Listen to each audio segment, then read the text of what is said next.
पूरी दुनिया के अंदर हमारे मुल्क की बेइज्जती कर रही है, हमारे मुल्क का नाम बदनाम कर रही है।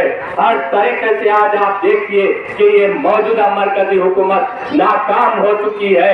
अगर इनका काम है तो सिर्फ एक ही काम है कि किस तरीके से मजहबी मनफरत को फैलाया जाए, किस तरीके से मुसलमानों के साथ हिंदुओं को लड़ाया जाए, दंगा फसाद मचाया जाए और मुसलमानों का, हमारे हिंदू भाइयों का जहन बांट कर अपने अकाउंट को भर दिया जाए, अडानी और अंबानी को फायदा पहुंचा दिया जाए। लेकिन आज आप देखिए कि सारे मुल्क के अंदर किस तरीके के हालात है। लेकिन अजीज दोस्तों और बुजुर्गों, जब ये हालात पैदा हो गए हैं, जब ये हालात मुल्क के अंदर चल रहे हैं, लेकिन कोई सियासी जमात हमारे हक में लड़ने वाली नहीं है, हमारी आवाज उठाने वाली नहीं है, हमारी तायीद करने वाली नहीं है। अगर कोई लड़ते हैं, अगर कोई बात करते हैं तो आपकी और मेरी मरकजी क़यादत मजलिस इत्तेहादुल मुस्लिमीन और बैरिस्टर असदुद्दीन ओवैसी साहब करते हैं। आज आप देखिए अजीज दोस्तों और बुजुर्गों, मैं पूछना चाहता हूँ कि जब दिल्ली की सरजमीन पर जुनैद का कत्लेआम किया जा रहा था, राजस्थान की सरजमीन पर पीलू खां को मार दिया गया, महाराष्ट्र की सरजमीन पर दलित खानदान को जिंदा जला दिया जाता है, तो उत्तर प्रदेश की सरजमीन पर फसाद मचाया जाता है मुसलमान आबादियों के अंदर। उसके बाद फिर मुस्लिम बच्चों की गिरफ्तारी होती है और उनको फसाद का कुतुरवार बनाकर उनको जेलों में डाल दिया जाता है। तो ये जालिम योगी आदित्यनाथ की हुकूमत उन मुस्लिम बच्चों के घरों को बुलडोजर लगाकर तोड़ देती है। मैं पूछना चाहता हूँ, क्या उत्तर प्रदेश की सरजमीन पर कांग्रेस, समाजवादी, बहुजन समाज की हुकूमत नहीं है? क्या उनकी पार्टियां मौजूद नहीं थी? क्या वो हुकूमत नहीं करे थे? लेकिन अजीज दोस्तों और बुजुर्गों, देखिए कि उत्तर प्रदेश की सरजमीन पर मुसलमानों का कोई पुरसाने हाल नहीं है। राजस्थान की सरजमीन पर पीलू खां को मार दिया गया, कोई बात करने वाला नहीं है। दिल्ली की सरजमीन पर जुनैद का कत्ल हो जाता है, कोई बात करने वाला नहीं है। अरे हद तो ये हो गई कि 4 मर्तबा जीत के आने वाला एक रुकने असेंबली, जिसका बड़ा भाई समाजवादी का एमपी है, समाजवादी पार्टी से जिसका भाई एमपी है, उसके भाई को, एक एमपी के छोटे भाई को जो 4 मर्तबा एमएलए बन चुका है, उसको जेल में डाल दिया जाता है और उसको जहर देकर मुख्तार अंसारी को मार दिया जाता है। तो आप देखते क्या है कि पिछले 1 साल पहले हालत रमजान में अतीक अहमद, जो 3 मर्तबा या 4 मर्तबा का चुना हुआ एमएलए था, उसको जो है तो जेल में डाल दिया जाता है और उसको बहाने से, हॉस्पिटल को लाने के बहाने से लाया जाता है और पुलिस कस्टडी के अंदर उसको गोलियां मारकर खत्म कर दिया जाता है। अजीज दोस्तों और बुजुर्गों, आप किस चीज का इंतजार कर रहे हैं? क्यों हमारे नौजवान भाई, हमारे बुजुर्ग लोग, हमारी माँ बहने क्यों निकलने को तैयार नहीं है?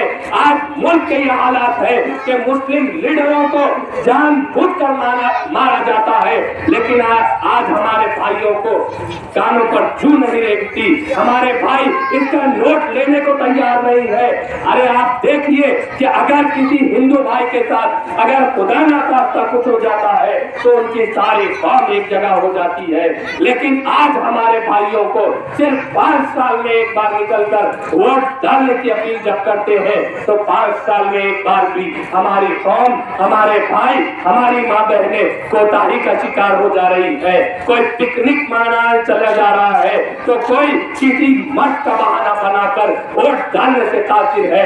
लेकिन उसका नतीजा आज आप देख रहे हैं कि पार्लियामेंट के अंदर जब CAA, NRC, NPR का बिल लाया जाता है, वो इसलिए लाया जाता है कि ये भारतीय जनता पार्टी की हुकूमत ये जान चुकी है कि मुस्लिम कौम वोट डालने की से कासिर है, मुस्लिम कौम अपने वोट की अहमियत को नहीं समझती, मुसलमान भाई वोट की अहमियत को नहीं समझते, जिसका वो मौके का फायदा उठाना चाहते हैं। आज आपकी और मेरी शरीयत को, आपकी और मेरी शहरियत को, मेरी और आपकी सिटीजनशिप को शक के निशान में, शक के दायरे में लाकर ये मरकजी हुकूमत खड़ी कर चुकी है।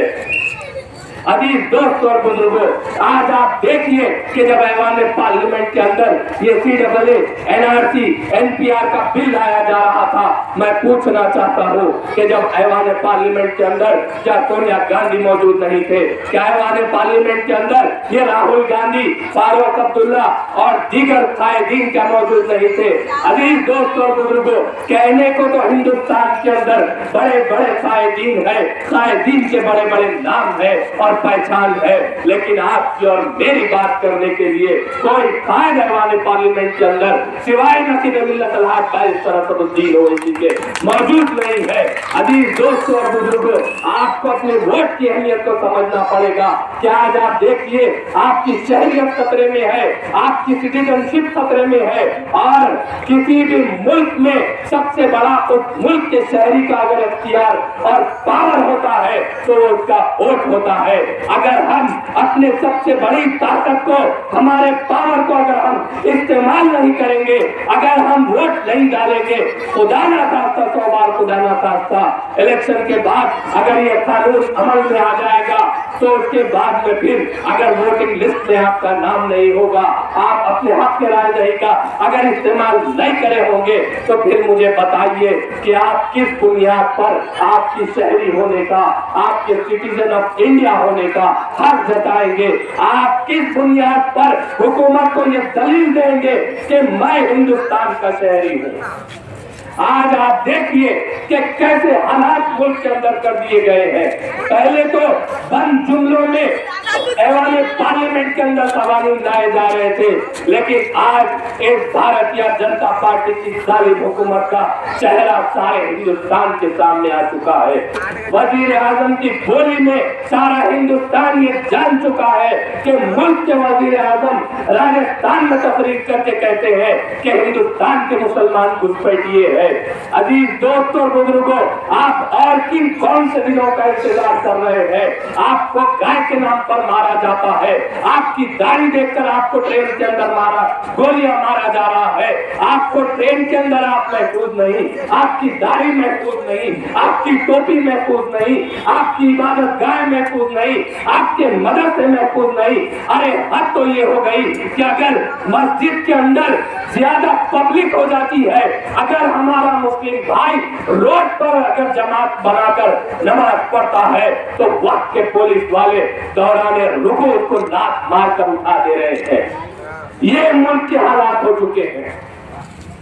मुल्क के वजीर आजम ये कह रहे हैं कि हिंदुस्तान के अंदर घुसपैठिए हैं मुसलमान, तो यही मुल्क के होम मिनिस्टर अमित शाह रियासत तेलंगाना के अंदर आकर कहते हैं कि रियासत तेलंगाना के अंदर ये जो 4% रिजर्वेशन है, अजीज दोस्तों और बुजुर्गों, ये 4% रिजर्वेशन मजलिस इत्तेहादुल मुस्लिमीन की जिद्दोजहद और कामयाब क़यादत का नतीजा है कि ये 4% रिजर्वेशन हमको मिला है।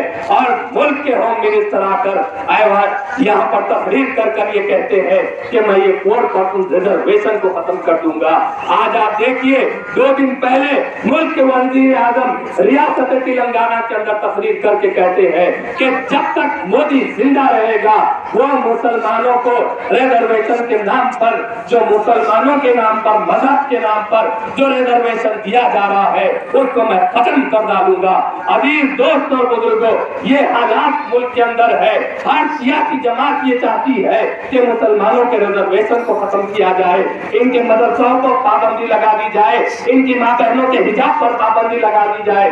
हर तरीके से मुस्लिम कौम को घेरा जा रहा है, लेकिन हमारी मुस्लिम कौम है कि इसका नोट लेने को तैयार नहीं है। आपके घरों पर आकर इलेक्शन के दिन धक्के मारना पड़ता है, आपसे गुजारिशात करना पड़ता है, लेकिन जब हालात तब्दील हो जाते हैं, इलेक्शन खत्म हो जाता है, चाहे आपके गली कूचों में मोरी बढ़ जाए, लाइट खराब हो जाए, या लाइट का वायर खत्म हो जाए, या केबल खराब हो जाए, या फिर कुछ और मसाइल आ जाए, कोई पुलिस वाला आकर हमारे बच्चों को गिरफ्तार कर लीजिए। जब सारे के सारे अपनी क़यादत को आवाज देते हैं,